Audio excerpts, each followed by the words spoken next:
आज जितना धर्म का अनर्थ हो रहा है वो काहे से हो रहा है मालूम? बाजार गए, वॉल्यूम खरीद लाए और खुद से पढ़ने लगे। गूगल पे कई सारी एप्लीकेशन है, बोला आज मूड हो रहा है गीता पढ़ लेते हैं, गीता खुद से पढ़ने लगे। आज मूड हो रहा है पुराण पढ़ना है, चलो भगवत पुराण पढ़ लेते हैं, खुद से पढ़ने लगे। अब बात यह है कि तुम जब खुद से पढ़ोगे तो खुद की अकल से ही समझोगे, और जब तुम खुद से पढ़ोगे खुद की अकल से समझोगे तो विचार करके बताइए समझ क्या आएगा? जब आप खुद की समझ से समझेंगे तो जो वाल्मीकि जी ने लिखी, जो तुलसीदास जी ने लिखी, वो समझ तो तुम में नहीं है। तो जो रचनाकार है, जिसने वो रचना करी, उस स्तर पे तुम नहीं पहुंचोगे तो तुम्हें समझ में क्या आएगा? तुम्हें समझ में क्या आएगा?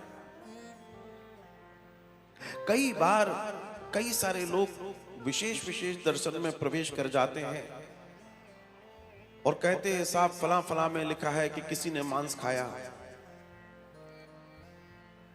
अब सिर्फ संस्कृत का मांस उसके ऊपर बिंदी देख ली तो सोचा मांस है, जबकि उसके कई पर्यायवाची हैं, कई दर्शन हैं, एक नहीं है।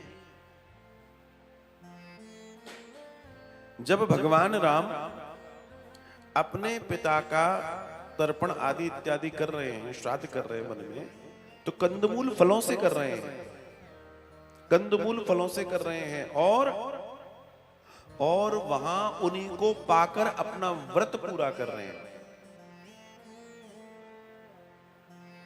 क्यों? वन में क्या पशु नहीं थे?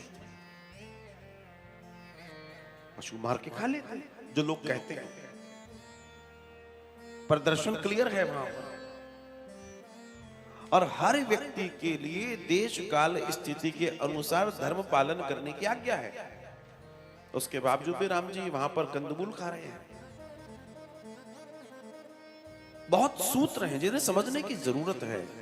तो अगर हम अपने धर्म को सही स्थान से नहीं सुनेंगे, नहीं सही स्थान से नहीं समझेंगे, तो अर्थ का अनर्थ तो होना ही है।